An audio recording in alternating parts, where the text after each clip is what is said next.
Captain Jake Morrison stood on the bridge of the Silent Thunder, watching the stars through the main screen. His ship had been hiding in the asteroid belt for 3 years now. Nobody knew they were there. Not even Earth's own government knew about this secret mission. The ship was different from any other vessel humans had ever built. It looked normal from the outside, but inside, it held secrets that could change everything. Dr. Lisa Carter walked up beside him, holding a datapad in her hands. "Captain, we're getting more signals from the Zephyrian fleet," she said quietly. "They're still sending those messages to Earth." Jake nodded and pressed a button. The main screen changed to show the alien transmission. A tall, blue-skinned creature appeared on the screen. Its eyes were cold and empty of emotion. This was Admiral Zexathara, leader of the Zephyrian Confederation. "Humans of Earth," the alien said in perfect English. "We have watched you for many years. You are weak. You cry. You feel fear. You feel love. These things make you stupid. We do not understand why you waste time with such useless emotions." The alien's voice was flat and boring. It showed no feeling at all. Behind her, other aliens laughed. The sound was harsh and cruel. "Your ships are slow and ugly," Admiral Zexathara continued. "Your weapons are toys. Your people fight each other instead of working together. You are like children playing with sticks while we hold lightning in our hands." Jake's hands turned into fists. He had heard these messages many times before. The aliens had been sending them to Earth for months now. They wanted to break human spirit before they even arrived. "We come to your world in 7 days," the alien said. "When we arrive, you will surrender. If you do not, we will destroy your cities one by one. We will show you what real power looks like. Your emotions will not save you. Nothing will save you." The message ended. The bridge was quiet for a moment. Commander Alex Bennett, Jake's second officer, shook his head. "They have no idea what's coming for them," Alex said with a small smile. Dr. Carter looked at her data. Pad again. "The neural interface tests are almost complete. Maya Rodriguez finished the final calculations yesterday. We're ready to show them what human emotions can really do." Jake walked over to a special chair in the center of the bridge.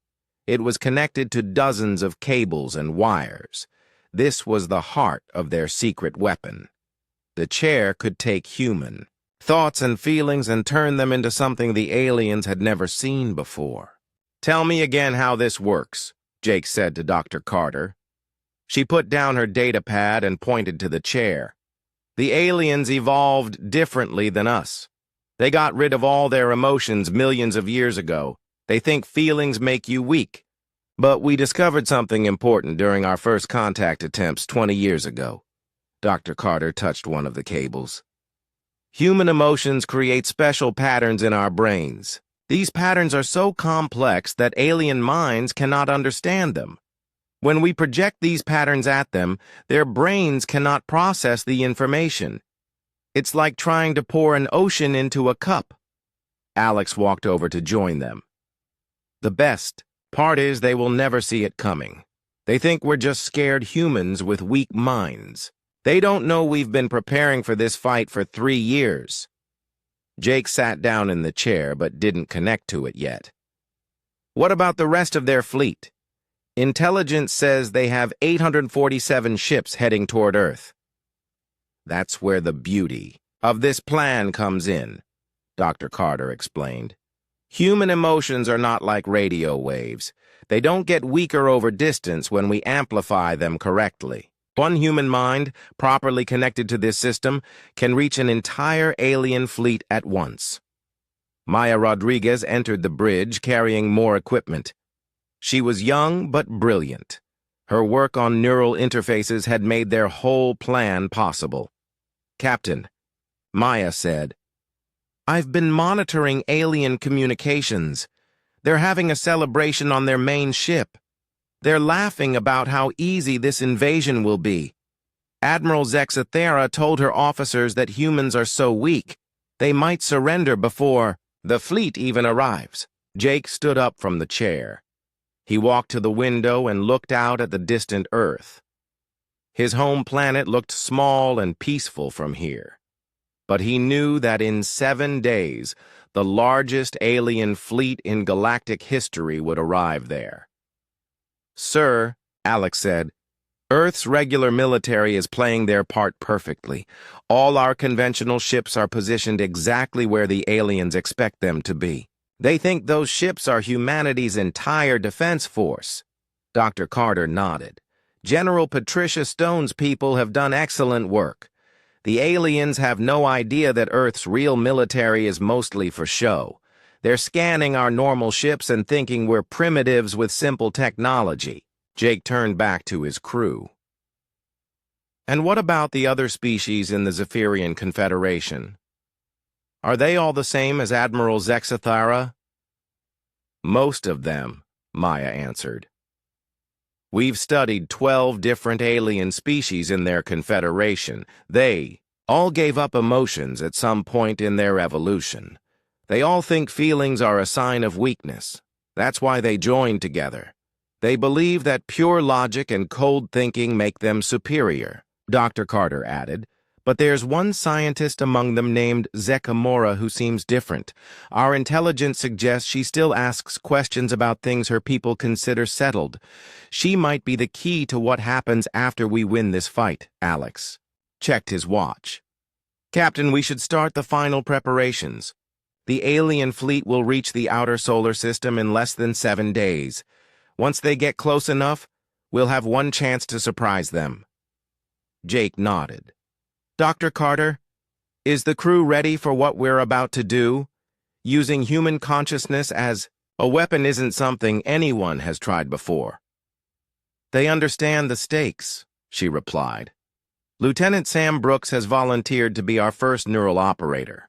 He's young, but he has the right kind of mind for this work. His emotional patterns are particularly strong." Jake looked around at his crew. These people had given up 3 years of their lives to hide in space and prepare for this moment. They had missed birthdays, holidays, and time with their families, all for a plan that had never been tested in real combat. "All right," Jake said finally. "Send word to Earth. Tell them the Silent Thunder is ready. In 7 days, we'll show the Zephyrian Confederation what human emotions can really do." The bridge crew went back to their work. Outside the ship, the asteroids drifted slowly through space. In the distance, Earth continued to spin peacefully, unaware that its greatest defense was hiding among the rocks, waiting for the perfect moment to strike back. 3 days had passed since the last alien message. Captain Jake Morrison walked through the corridors of the Silent Thunder, checking on his crew. The ship felt different now. Everyone knew the fight was coming soon. Dr. Lisa Carter was in her laboratory working on the final tests. She had been awake for 36 hours straight. Her eyes were red and tired, but her hands moved steadily across the control panels. "How are the neural patterns looking?" Jake asked as he entered the lab. "Better than we hoped," Lisa replied without looking up. "I've been reviewing 20 years of research. When we first met the aliens, we thought their lack of emotions made them superior. We were wrong." She touched a screen that showed colorful brainwave patterns. "Look at this. These are human brain scans during different emotional states. See how complex they are? The patterns change and flow like water. Now, look at this." The screen changed to show alien brain patterns. They were simple and straight, like flat lines with small bumps. "The aliens evolved to remove chaos from their thinking," Lisa continued. "They wanted perfect logic, but they accidentally made themselves weak." Their minds can only process simple, ordered information. Jake studied the patterns. So when we hit them with human emotions, it will be like pouring a hurricane into a peaceful lake, Lisa finished. Their brains won't know what to do with all that complex information. Maya Rodriguez appeared in the doorway. She looked excited. Dr. Carter, Captain Morrison, you need to see this. I just finished analyzing the alien ship we captured 5 years ago. They followed Maya to another room. In the center was a strange, silvered device the size of a dinner table. It had been taken from a crashed alien scout ship. This is their main computer, Maya explained. I finally figured out how it works. The aliens don't just avoid emotions in themselves, they've built their entire technology to reject emotional input. She pointed to different parts of the device. Their computers literally cannot understand anything that isn't pure logic. If we feed emotional data into their systems, it won't just confuse the crews. It will crash their machines, too. Jake felt a spark of hope. You mean we can disable their ships? Not just disable them, Maya said with a grin. We can take control of them. Human creativity and unpredictability are like viruses to their computer systems. We can make their own ships work against them. Commander Alex Bennett entered the room carrying a data pad. Captain, I have the latest intelligence from Earth. General Patricia Stone says everything is going according to plan. Alex showed them the information on his pad. Earth's conventional forces are positioned exactly where the aliens expect them to be. The aliens have been scanning our ships for days. They think our plasma cannons and missile systems are the best weapons we have. What? About the colonies? Jake asked. Mars, Europa, and Titan are all playing their parts, Alex replied. They're sending scared messages to Earth begging for protection. The aliens are intercepting everything. They think humans are in a panic. Dr. Carter smiled for the first time in days. Perfect. Fear is actually one of our strongest emotions. When Lieutenant Sam Brooks channels human fear through the neural interface, it will be overwhelming for alien minds. Jake walked over to a window that looked out into space. Tell me about Brooks. Is he really ready for this? Maya joined him at the window. Sam is 23 years old. He lost his family in the alien attack on the mining station at Ceres 2 years ago. He volunteered for our program because he wants to protect Earth. His emotional patterns are incredibly strong, Dr. Carter added. When he thinks about his family, his brain activity increases by 400%. When he thinks about protecting other families, it goes even higher. Alex nodded. Plus, he has something the aliens will never understand. He has hope. Even after losing everything, he still believes humans can win this fight. Jake turned back to his crew. What about the ethical side of this? We're going to be putting human thoughts directly into alien brains. Some of them might not survive the experience. Dr. Carter's face became serious. I've thought about that every day for 3 years, Captain. But look at what they're planning to do to Earth. They want to destroy our cities and kill millions of people. They think we're insects to be stepped on. Besides, Maya added, we're not trying to kill them. We're trying to show them something they've never experienced before. Maybe some of them will learn from it. Alex pulled up more data on his pad. Speaking of learning, intelligence has identified that scientist you mentioned, Zek Mora. She's been asking questions about human behavior that her superiors don't like.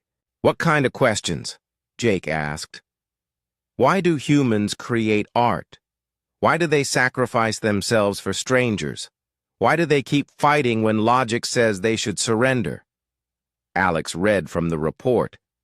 Her own people think she's becoming defective. Dr. Carter looked thoughtful. She might be the key to what happens after this battle. If we can reach her mind during the neural assault, maybe she can help her people understand what they've lost. Lieutenant Sam Brooks entered the room.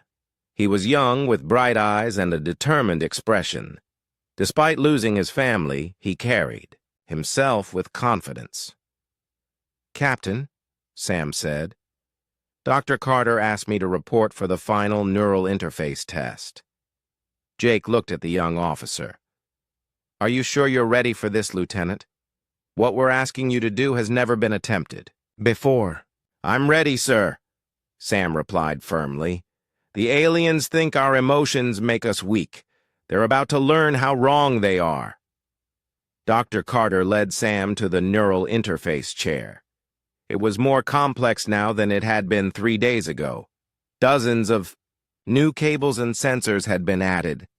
"Remember," she said as Sam sat down, "you're not trying to hurt them. You're trying to share with them. Show them what it means to be human. Show them love, fear, hope, anger, joy, sadness. Show them everything."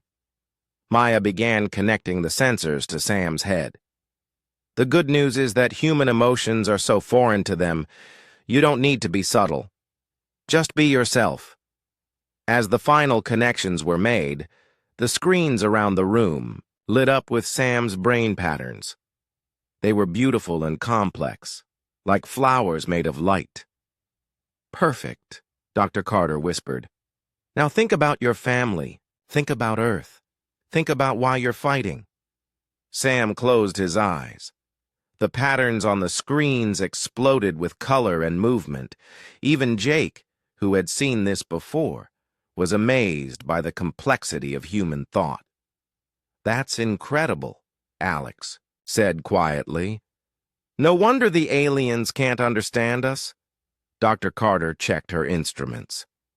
"All systems are working perfectly. When the alien fleet gets closer, we'll be able to broadcast Sam's emotions directly into their ships." Jake put his hand on Sam's shoulder. "How does it feel, Lieutenant?" Sam opened his eyes and smiled. "Like I'm connected to every human who ever lived, sir. I can feel their hopes and dreams. I can feel their strength." The test was successful.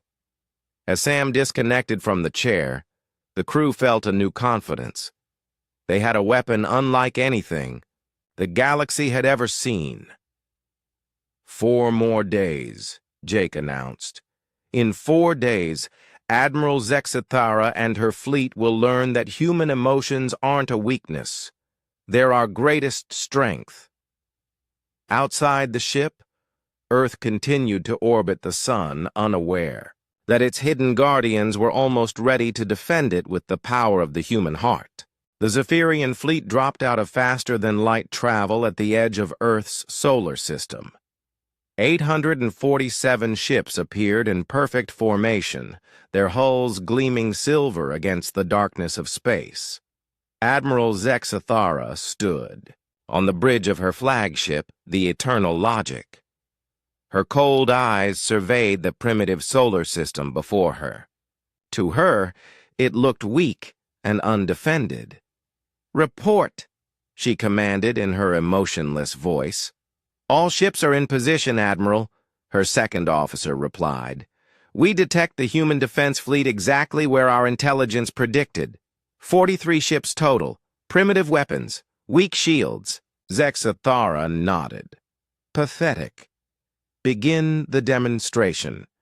Destroy the research station on the outermost planet. Show these humans what happens to those who waste time on useless emotions." Far away, hidden among the asteroids, Captain Jake Morrison watched the alien fleet through his ship's sensors. The silent thunder remained invisible, just another rock floating in space. "They're targeting Pluto Station," Commander Alex Bennett reported. 200 scientists and researchers are on that station. Jake's jaw tightened. "Dr. Carter, is the neural interface ready?" "All systems are operational," Lisa replied from her position at the control console. Lieutenant Brooks is connected and ready. Sam Brooks sat in the neural interface chair, sensors attached to his head. His eyes were closed, but his brain patterns danced across the screens around him. He was thinking about his family, about Earth, about everyone he wanted to protect. On the main screen, they watched as Zephyrian destroyers fired their weapons. Pluto Station exploded in a ball of fire. 200 innocent people died in seconds. Now, they will surrender, Admiral, Zexathera said with satisfaction. She opened a communication channel to Earth. Humans of the third planet, we have demonstrated our power. You have 1 hour to surrender unconditionally, or we will destroy your orbital cities one by one. Jake stood up. That's enough. Maya, are you ready to amplify the signal? Maya Rodriguez nodded from her station. Neural amplification systems are online. We can reach their entire fleet from here. Dr. Carter? Jake asked. All readings are normal, Lisa confirmed. Sam's emotional patterns are stronger than ever. The alien fleet has no idea what's about to hit them. Jake looked at Lieutenant Brooks. The young man's face was calm, but the screens showed his mind blazing with human emotions. Love for his fallen family, anger at their killers, hope for humanity's future, fear for Earth's safety. All of it mixed together in patterns too complex for alien minds to understand. Lieutenant Brooks, Jake said quietly, show them what it means to be human. Sam opened his eyes. They were bright with unshed tears. Yes, sir, for Earth, for everyone. Dr. Carter activated the neural broadcast system. Invisible waves of human emotions spread out from the silent thunder toward the alien fleet. The first ship they reached was a Zephyrian cruiser on the fleet's outer edge. On that ship's bridge, Commander Veltar was studying the human defense positions when something impossible happened. His mind filled with sensations he had never experienced before. He felt love, the deep, protective love of a parent for a child, the fierce love of a soldier for his comrades, the gentle love between partners who had grown old together. It was overwhelming. His logical mind couldn't process it. Commander, his navigation officer called out, something is wrong with my console. It's showing readings that make no sense. Veltar tried to respond, but now he felt grief, the crushing sadness of loss, the pain of watching loved ones die, the emptiness left behind when someone precious was gone forever. His people had eliminated such feelings millions of years ago. He had no defense against them. All stations, he tried to order, but his voice cracked. Report your status. But his crew couldn't respond. They were all experiencing the same impossible flood of human emotion, fear mixed with courage, despair mixed with hope, anger mixed with forgiveness. Their minds, trained for perfect logic, simply couldn't handle the chaos. The ship began to drift off course. This scene repeated across the alien fleet. Ship after ship fell silent as their crews struggled with emotions they had never felt before. Some aliens clutched their heads in confusion. Others stared at their instruments with tears in their eyes, not understanding why water was leaking from their faces. On the eternal logic, Admiral Zexathera felt the wave of emotion hit her like a physical blow. Suddenly, she understood what it meant to feel proud of someone else's achievements.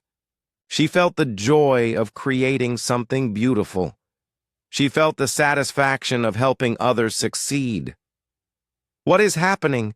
she demanded, but her voice was shaking. For the first time in her life, she felt uncertain. Her science officer, Zek Mora, was experiencing something different.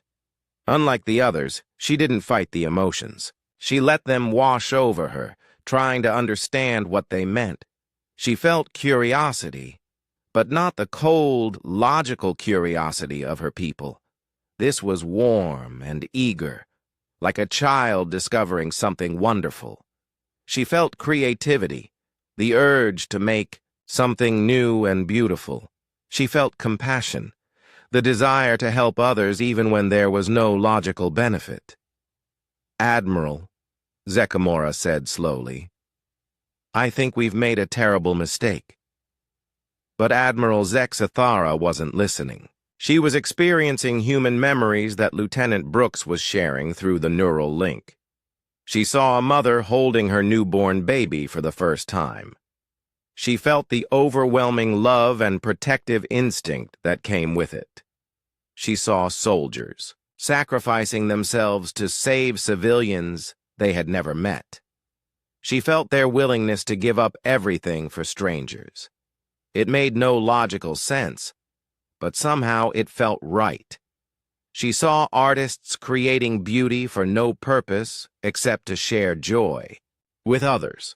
She saw scientists working not for personal gain, but to make life better for everyone. "This is impossible," she whispered. "How can beings function with such chaos in their minds?" The answer came through the neural link. Humans didn't function despite their emotions. They functioned because of them. Their feelings gave them strength, creativity, and purpose that pure logic could never provide. Across the fleet, alien ships were losing power. Their computers, designed to process only logical input, were crashing as human creativity infected their systems. Navigation failed. Weapon systems shut down. Life support flickered. On the Silent Thunder, Maya monitored the results with amazement. "Captain, it's working better than we hoped. Their entire fleet is paralyzed." Dr. Carter checked her instruments. "Sam's vital signs are stable. He's handling the neural load perfectly." Lieutenant Brooks spoke without opening his eyes. "I can feel them, sir. They're so confused. They don't understand what they're experiencing. Some of them are scared, but others are curious." Jake nodded. "Focus on the curious ones, Lieutenant. Show them that emotions aren't something to fear." The broadcast continued. More human memories flowed into alien minds. They saw humans helping each other during disasters. They felt the satisfaction of hard work. They experienced the joy of learning something new. They felt the warmth of friendship and the comfort of belonging to something larger than themselves. Some aliens began to understand. On various ships throughout the fleet, science officers and younger crew members stopped fighting the emotions and started trying to learn from them. But Admiral Zexathara was struggling. Her mind, so rigid and logical, couldn't bend enough to accept what she was feeling. She clutched her command chair as waves of human emotion crashed over her. "Stop this," she ordered weakly. "Make it stop." But it was too late. The Silent Thunder had opened a door that could never be closed. For the first time in millions of years, the Zephyrian Confederation was feeling what it meant to be truly alive. The battle for Earth had begun, but it wasn't being fought with weapons or shields. It was being fought in the realm of the mind and heart, where humanity had always been strongest. The neural assault had been going on for 2 hours. Captain Jake Morrison watched his screens as the alien fleet continued to drift helplessly through space. Ship after ship had lost control as their crews struggled with emotions they couldn't understand. "Maya, can you boost the signal to reach all 847 ships at once?" Jake asked. Maya Rodriguez worked quickly at her console. "Amplifying now, Captain. The neural interface is stable. Lieutenant Brooks is handling the load perfectly." Sam Brooks remained connected to the system. his mind serving as a bridge between human emotion and alien logic. Sweat covered his face, but his vital signs were strong. Through the neural link, he was sharing every aspect of human experience with the enemy fleet. Dr. Lisa Carter monitored the alien responses from her station. "Captain, we're seeing different reactions across their species. The Zephyrians are having the hardest time adapting. Their minds are too rigid. But some of the other Confederation species are beginning to process the emotions." On Admiral Zexathara's flagship, chaos had taken hold. The Admiral herself sat in her command chair, her cold blue skin now pale with shock. She was experiencing human grief for the first time, feeling the loss of every person who had died in the wars she had started. "Admiral," her communications officer called out weakly, "we're receiving reports from across the fleet. Ships are going offline. Crews are unable to function. Some vessels are asking for help." Zexathara tried to speak, but her voice came out broken. She was feeling guilt, an emotion her people had eliminated centuries ago. The weight of every life she had taken pressed down on her mind. "How do they live with this?" she whispered. "How do humans function with such pain in their minds?" Nearby, Zek Mora was having a completely different experience.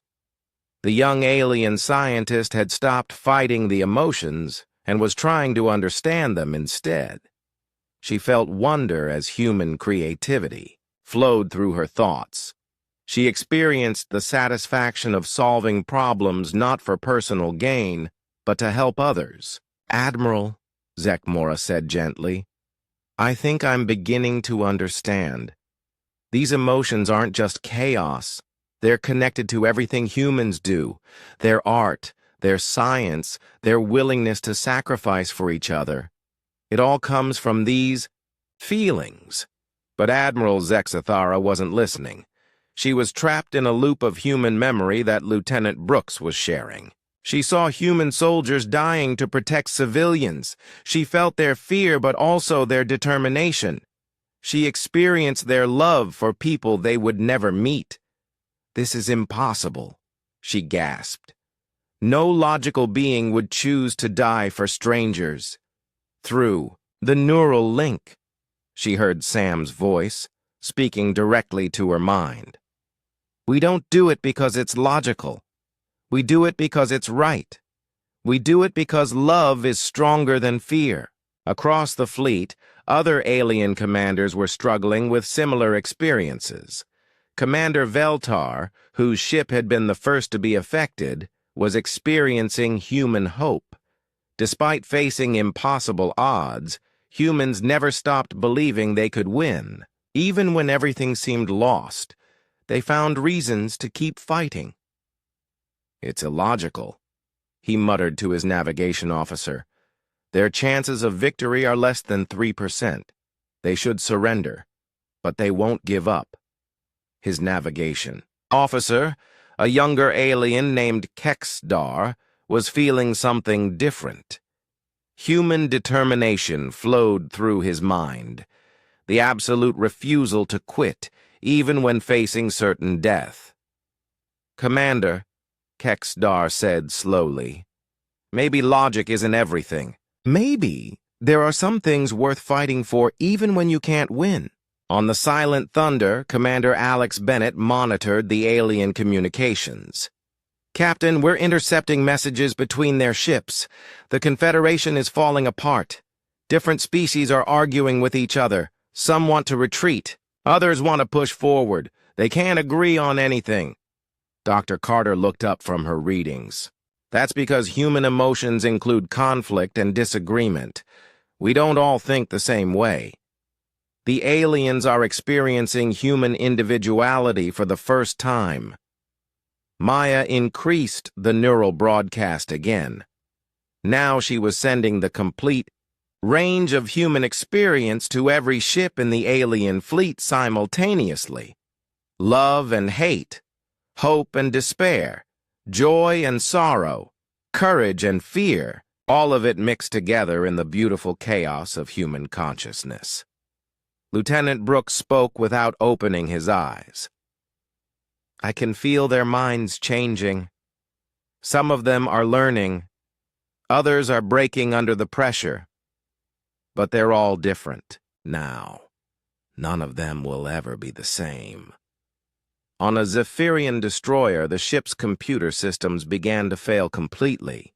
The artificial intelligence that controlled the vessel couldn't process the creative chaos of human thought. Weapon systems shut down.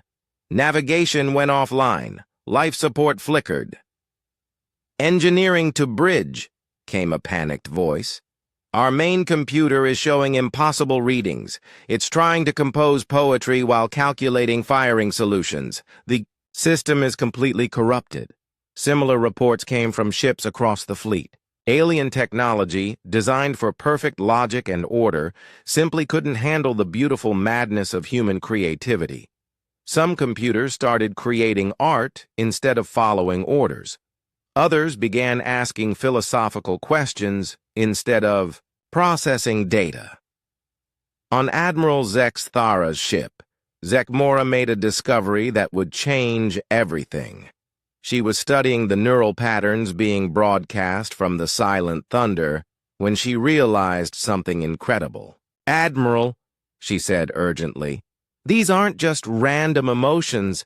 They're connected to memories. The humans aren't just attacking us. They're trying to teach us. Zexathara looked at her science officer with eyes that now held tears. Teach us what? Everything, Zekmora replied. They're showing us what we lost when we eliminated emotions. They're showing us what it means to be alive. Through the neural link, more human experiences flooded into alien minds. They felt the pride of a parent watching their child take first steps. They experienced the satisfaction of creating something beautiful. They felt the warm comfort of friendship and the deep security of belonging to a community. But they also felt darker emotions. They experienced human anger at injustice. They felt the rage that came from watching the innocent suffer. They felt the burning desire for revenge when loved ones were hurt. Some aliens couldn't handle these intense feelings. On 12 different ships, commanders ordered their crews to abandon their vessels rather than endure more emotional chaos. But others, like Zekmora, began to see the beauty in the complexity. Admiral, Zekmora said, we have to stop this attack, not because we're losing, but because we're wrong. These humans aren't primitive. They're advanced in ways we never imagined. Admiral Zexathera was experiencing human forgiveness now. She felt the capacity to pardon even enemies who had caused great harm. She felt the strength it took to choose. Mercy over revenge. It was the most alien concept she had ever encountered. How? She whispered. How can they forgive those who hurt them? Sam's voice came through the neural link again.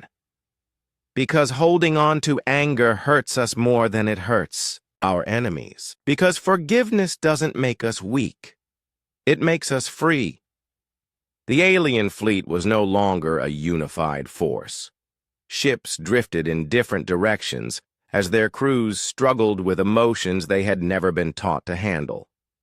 Some vessels had lost power completely. Others were trying to retreat. A few were actually approaching Earth, but not to attack.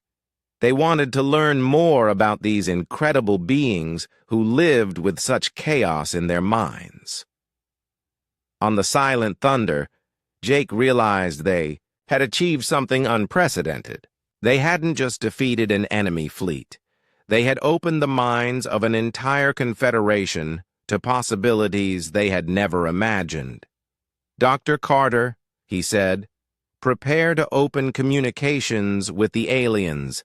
I think it's time for a real conversation. The battle was ending, but something much more important was beginning. First contact between species who had finally found a way to understand each other. Lieutenant Sam Brooks opened his eyes for the first time in 4 hours. The neural interface had taken everything he had to give, but he was alive, and the mission was complete. Around him, the screens still showed the alien fleet drifting helplessly through space. "How do you feel, Lieutenant?" Dr. Lisa Carter asked as she disconnected the sensors from his head. "Different," Sam replied quietly. "I could feel their minds changing. Some of them were terrified, others were curious. But they're all different now than they were 4 hours ago." Captain Jake Morrison stood at the main viewing screen watching the alien ships. Many had lost power completely. Others were moving slowly, as if their crews were learning to fly for the first time. "Captain," Commander Alex Bennett reported, "we're receiving a transmission from Admiral Zexathera's flagship. She's requesting permission to communicate." Jake nodded. "Put her through." The main screen changed to show Admiral Zexathera. She looked completely different from the cold, emotionless leader who had threatened Earth just hours before. Her eyes were red from crying, and her face showed expressions no Zephyrian had displayed in millions of years. "Captain Morrison of the vessel Silent Thunder," she said, her voice shaking with new emotions. "I know you can hear me. I know it was you who did this to us." Jake stepped forward. "Admiral Zexathera, are you ready to surrender?" To everyone's surprise, she shook her head. "I'm not here to surrender. I'm here to apologize. The bridge of—" The Silent Thunder fell silent. This was not what anyone had expected. "You showed us things we had forgotten," the Admiral continued. "You made us feel things we thought were weakness. But we were wrong. We were so very wrong." Maya Rodriguez monitored the communications from other alien ships.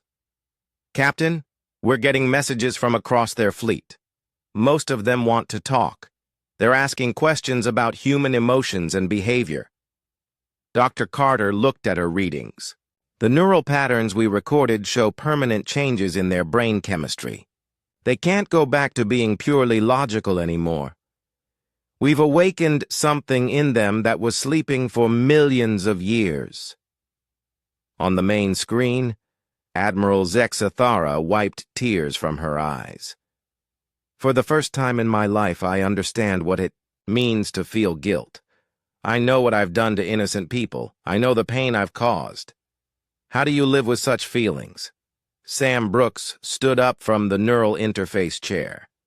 "Admiral, may I answer that?"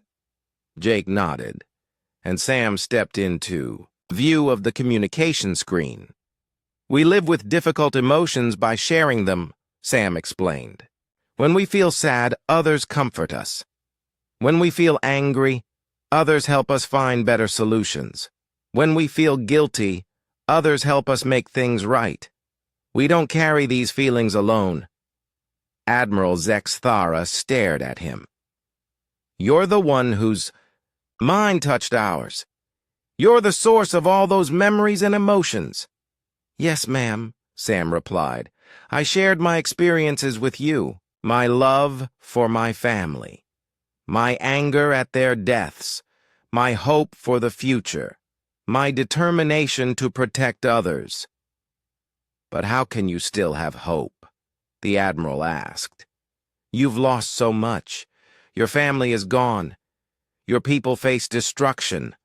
Logic says you should despair." Sam smiled sadly. "Hope isn't logical, Admiral. Hope is a choice. We choose to believe things can get better, even when everything seems lost.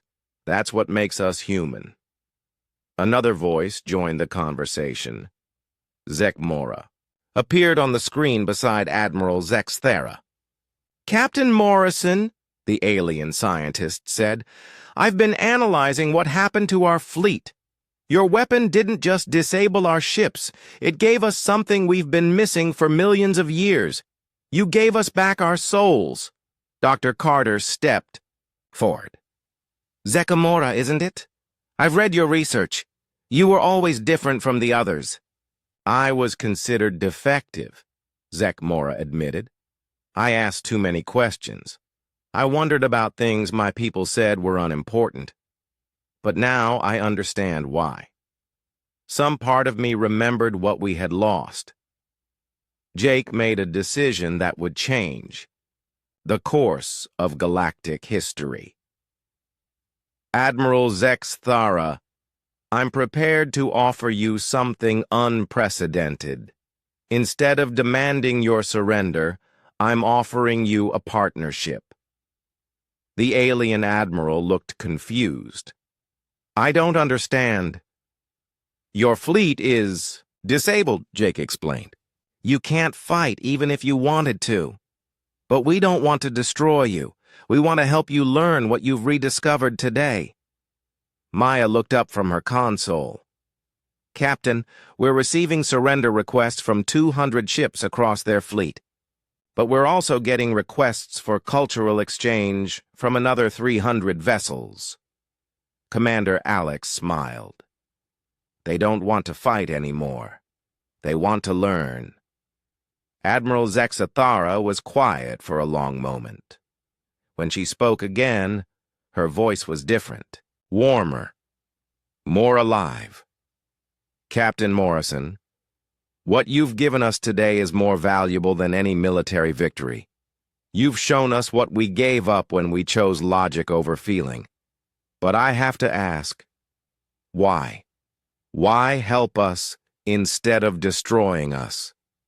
Sam answered before Jake could speak. Because destruction is easy. Building something better is hard. Humans always choose the hard path if it means helping others. Dr. Carter activated her communication system. Admiral, I'm Dr. Lisa Carter. I specialize in xenopsychology. I'd like to propose something. Instead of going back to your home worlds, why don't some of your people stay here? We can establish the first interspecies consciousness institute. Zekmora's eyes lit up with an emotion that was entirely new to her.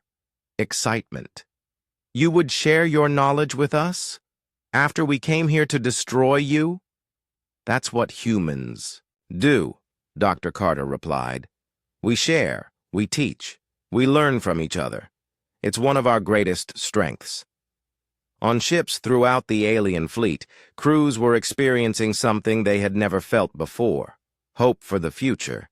Not the cold calculation of probable outcomes, but the warm belief that tomorrow could be better than today. Admiral Zexathara made her decision.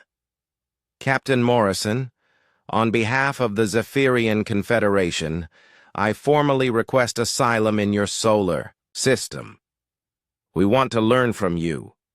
We want to understand what it truly means to be alive. Jake nodded. Request granted, Admiral. Welcome to the human family. 6 months later, the first joint human-alien research station orbited Earth. Scientists from 12 different species worked together to understand consciousness, emotion, and the nature of intelligent life. Admiral Zexathara had become an ambassador, helping her people adjust to their new emotional awareness. She often said that losing the battle for Earth was the best thing that had ever happened to her species. Zekmora led the research teams, finally able to ask all the questions she had always wondered about. Her studies of human creativity and emotion were changing how the galaxy understood intelligence itself. Lieutenant Sam Brooks had been promoted to commander and now ran the Neural Interface program. Instead of using it as a weapon, he used it to help aliens safely experience human emotions for the first time. Dr. Carter had established schools where human children and young aliens learned together. The alien students were amazed by human imagination, while the human students learned new ways of thinking logically, The silent thunder no longer hid among the asteroids. It had become a symbol of hope, proof that understanding was more powerful than any weapon, and throughout the galaxy, word spread of the species that had defeated an entire fleet, not with superior technology, but with the simple power of feeling.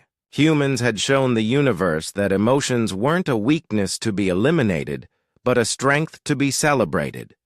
The war that was supposed to end humanity had instead given birth to a new age of cooperation among the stars.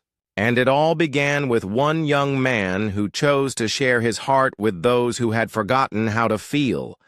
The fleet had fallen, but in falling, it had discovered something much more valuable than victory. It had discovered what it meant to be truly alive. 2 years had passed since the alien fleet arrived at Earth with plans of conquest. Now the same ships that once threatened humanity served as research vessels and cultural exchange centers orbiting the blue planet. Commander Sam Brooks stood in the observation deck of the newly constructed Unity Station, watching human and alien children play together in the station's central garden. The sight still amazed him. Young Zephyrians, their blue skin brightening with laughter, chased human children through floating gardens that defied gravity. "Commander Brooks," a familiar voice called behind him. He turned to see Zekmora approaching. The alien scientist had changed dramatically over the past 2 years. Her once rigid posture was now relaxed, and her eyes held warmth that no Zephyrian had shown for millions of years. "Just Sam, please," he said with a smile. "We've been through too much together for formal titles." Zekmora nodded, still learning the casual nature of human interaction. "Sam, I wanted to show you something remarkable. We've made a breakthrough in our emotion integration studies." They walked together through the corridors of Unity Station. The walls displayed art created by both human and alien artists working together. Sam paused at one painting that showed Earth and the Zephyrian homeworld connected by streams of light representing shared thoughts and feelings. "This painting was created by Admiral Zexathara," Zekmora explained. "She discovered she has a talent for expressing emotions through visual art, something her people thought was impossible." Sam studied the painting. "She's come a long way from the commander who wanted to destroy Earth." "We all have," Zekmora replied. "But that's what I wanted to discuss with you. We've discovered something unexpected about the neural changes your broadcast caused in our minds." They entered Zekmora's laboratory, a space that blended human creativity with alien precision. Holographic displays showed brain scans and emotional pattern analysis. "Look at this," Zekmora said, activating a display. "These are brain scans of Zephyrian children born since our arrival at Earth. See these neural pathways? They're developing emotional centers that our species lost millions of years ago." Sam examined the colorful patterns on the screen. "You mean the children are being born with the ability to feel emotions naturally?" "Exactly," Zekmora confirmed. "Your neural broadcast didn't just affect the adults who were present. It somehow reactivated dormant genetic sequences in our DNA. Our children are being born whole again." The implications were staggering. Sam sat down heavily in a nearby chair. "You're saying that humanity didn't just teach your people to feel emotions. We helped restore your entire species to what they were before they evolved away from feelings." "That's correct," Zekmora said, her voice filled with wonder. "And it's not just happening to Zephyrians. All 12 species in the Confederation are experiencing the same phenomenon." Sam thought about this discovery. "Have you told Admiral Zexathara?" "She was the first to know," Zekmora replied. "She's been working with Dr. Carter to understand the full scope of what's happening. They believe that emotions aren't just psychological phenomena, they're fundamental to conscious life itself. Across the station, in the diplomatic quarters, Admiral Zexathera was indeed working with Dr. Lisa Carter. The two had become unlikely friends over the past 2 years, bonding over their shared fascination with consciousness and emotion. "The data is conclusive," Dr. Carter said, reviewing holographic charts. "Every intelligent species we've encountered evolved with emotions initially, but many, like yours, eliminated them in pursuit of what they thought was superior logic." Admiral Zexathara nodded, her expression thoughtful. She had learned to appreciate the complexity of human facial expressions, and now used them herself. "We thought emotions were evolutionary dead ends. We were wrong about everything." "Not everything," Dr. Carter corrected gently. "Your people achieved incredible technological advances. Your logic-based thinking solved problems that emotional species couldn't handle, but you lost something essential in the process." "Our humanity," Zexathera said, then paused. "Is it appropriate to use that word? What would you call it?" "Your soul," Dr. Carter suggested. "The spark that makes existence meaningful rather than just functional." They were interrupted by Captain Jake Morrison entering the room. He looked tired but satisfied. The past 2 years had been challenging, integrating hundreds of alien ships and thousands of alien refugees into human space. "Admiral Dr. Carter," he greeted them, "I have news from Earth. The Global Council has approved the next phase of the integration project." "Which is?" Admiral Zexathera asked. "Joint colonization missions," Jake explained. "Human and alien crews working together to establish new settlements on uninhabited worlds. The first mission launches next month." Dr. Carter smiled. "Mixed crews should accelerate the emotional development of the alien participants. Constant exposure to human emotions in stressful but rewarding situations will strengthen their new neural pathways." "There's more," Jake continued. "We've received communication from other alien civilizations throughout the galaxy. Word of what happened here has spread. We're getting requests for cultural exchange from species we've never encountered before." Admiral Zexathera stood up, her movements now graceful rather than rigid. "Captain, I believe we've started something that will change the entire galaxy. Species that eliminated emotions are beginning to question whether they made the right choice." Meanwhile, in the station's education center, human and alien children were learning together in ways that amazed their teachers. A young human girl named Katie was showing her Zephyrian friend Velkix how to draw flowers. "You have to feel what the flower means to you," Katie explained, guiding Velkix's hand with the drawing stylus. "Don't just copy what you see. Think about how flowers make you feel." Velkix concentrated, his blue skin flickering with patterns that indicated deep thought. "Flowers make me feel peaceful and hopeful. They grow from nothing and become beautiful." "Exactly," Katie exclaimed. "Now draw that feeling." The resulting drawing was unlike anything a traditional Zephyrian would have created. It showed a flower that seemed to glow with inner light, surrounded by swirls of color that represented emotion rather than physical reality. Their teacher, a human woman named Helen, watched with tears in her eyes. These children were creating art that bridged the gap between species in ways that formal diplomacy never could. Back in his quarters, Sam Brooks sat at his desk writing in his personal journal. It had become a habit since the neural broadcast incident. Dr. Carter had suggested that recording his thoughts and feelings might help him process the profound changes he had witnessed.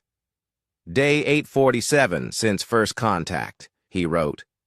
Today I watched human and alien children playing together as if species differences don't matter. Maybe that's the real victory. Not that we defeated an invasion, but that we opened our hearts to former enemies and helped them find their own hearts again. He paused, thinking about his family who had died at Ceres Station. I think Mom and Dad would be proud. They always said that the best way to honor the dead was to build something better for the living.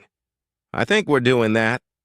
A soft chime indicated someone was at his door. Sam opened it to find Admiral Zexathara standing in the corridor. Sam, she said, using his first name as he had taught her. I wanted to thank you personally for what you did 2 years ago. You've thanked me many times, Admiral. No, she said, shaking her head. I've thanked you for saving my fleet and teaching us about emotions, but I've never thanked you for something more important. What's that? You gave us back our children's future, she said simply. Because of what you did, Zephyrian children will grow up able to feel love, joy, wonder, and hope. They'll live full lives instead of empty ones.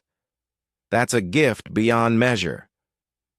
Sam felt the familiar warmth of human emotion, stronger now after 2 years of helping others discover their own feelings. Admiral, seeing your people learn to laugh, to cry, to dream, that's been reward enough. As Admiral Zexathara walked away, Sam realized that the war for Earth had ended long ago. What continued now was something much more important, the ongoing battle to build understanding between different forms of life. The galaxy was changing, one heart at a time. The message arrived at Unity Station on a Tuesday morning, carried by a small probe that appeared at the edge of Earth's solar system. Captain Jake Morrison stood in the communications center with Admiral Zexathara and Dr. Lisa Carter, watching, as the alien transmission played on the main screen. The being on the screen was unlike any species they had encountered before. It had silver skin that seemed to flow like liquid metal, and its eyes were completely black. When it spoke, its voice was cold and mechanical. I am Overlord Kexenith of the Dominion Fleet, the creature said. We have heard disturbing reports from this system. It is said that you have corrupted the minds of the Zephyrian Confederation with primitive emotional chaos. This cannot be allowed to continue. Jake exchanged glances with Admiral Zexathara. The Admiral's face showed concern, an expression that would have been impossible for her 3 years ago. We come to restore order, the message continued. The galaxy requires logical purity. Emotions are a disease that must be eliminated. You have 7 days to surrender the infected Zephyrians for cleansing, or we will cleanse this entire system. The transmission ended, leaving the room in silence. How many ships? Jake asked Dr. Carter, who was analyzing the probe's data. The probe sensors detected at least 2,000 vessels, she replied grimly. All of them larger than anything in the original Zephyrian fleet. Admiral Zexathara stepped forward. Captain Morrison, I know the Dominion. They are what my people were, but worse. They eliminated emotion so completely that they see any feeling as a virus to be destroyed. Can we use the neural broadcast on them like we did with your fleet? Jake asked. Zekmora entered the communications center, having heard the emergency alert. I'm afraid not, she said. I've been studying Dominion physiology from our historical records. They surgically removed the parts of their brains that could process emotions. Our neural broadcast would have no effect on them. Sam Brooks arrived just as the discussion was heating up. The past 3 years had changed him. He was no longer the young lieutenant who had volunteered for an experimental mission. He was now one of the most experienced neural interface operators in human space. What about the other species? Sam asked. Are there allies we can call on? Dr. Carter activated a galactic map on the main screen. That's actually good news. Word of what happened here has spread to 47 different star systems. 23 civilizations have requested help in recovering their emotional capabilities. But none of them are ready to fight, Admiral Zexathara pointed out. Most are still learning to understand their newly awakened feelings. They can't mount a military defense. Jake studied the map. What about the Zephyrian ships that chose to return home? Could they help? Possibly, Admiral Zexathara replied. But many of my people are still adjusting to their emotional awakening. Some are excited about the changes.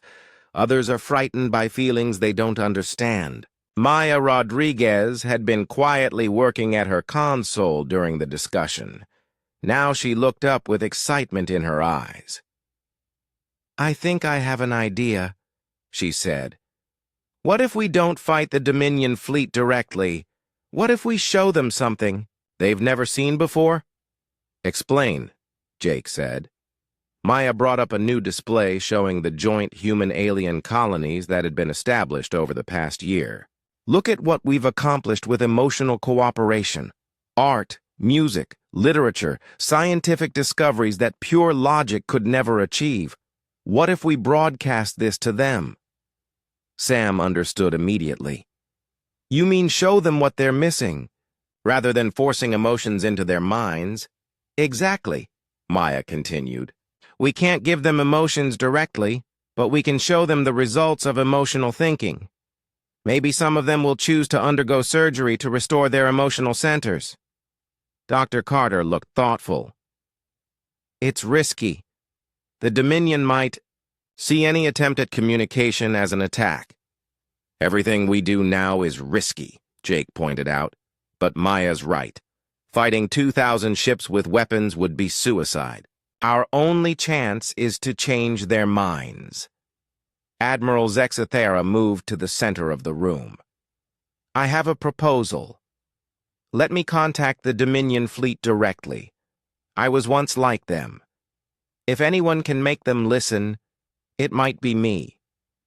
3 days later, Admiral Zexathara stood in the communications center preparing for the most important conversation of her life.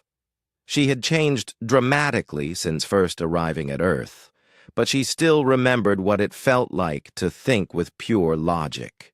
This is Admiral Zexathara of the Zephyrian Confederation. To Overlord Kexnith of the Dominion Fleet, she began. I request permission to speak with you directly. The response came within minutes. Overlord Kexnith appeared on the screen, his liquid metal skin shifting in patterns that hurt to watch. Zexathara, he said with disgust. I have heard reports of your corruption. You have become infected with the human disease of emotion. You are no longer Zephyrian. You're right, Admiral Zexathara replied calmly. I am no longer the being I was 3 years ago. I have changed, but I have not become weaker. I have become stronger. Impossible, Kexnith stated. Emotions make beings weak and unpredictable. They cause poor decisions and illogical behavior. Would you like me to show you what emotions have allowed us to accomplish? Admiral Zexathara asked. Before Kexnith could answer, she activated a prepared presentation, the screen filled with images from the past 3 years, human and alien children learning together, artists from different species creating beautiful works that neither could have made alone, scientists making breakthrough discoveries by combining logical analysis with creative intuition. This is chaos, Kexnith said, but his voice held a note of uncertainty. This is growth, Admiral Zexathara corrected. This is life becoming more than just survival. The presentation continued, showing the joint colonies where humans and aliens had built communities that functioned better than either species could, achieve alone. It showed medical advances made by combining human empathy with alien precision. It showed artworks that captured both logical beauty and emotional truth. "Stop this transmission," Kexnith ordered. "I will not allow my fleet to be exposed to this contamination." But it was too late.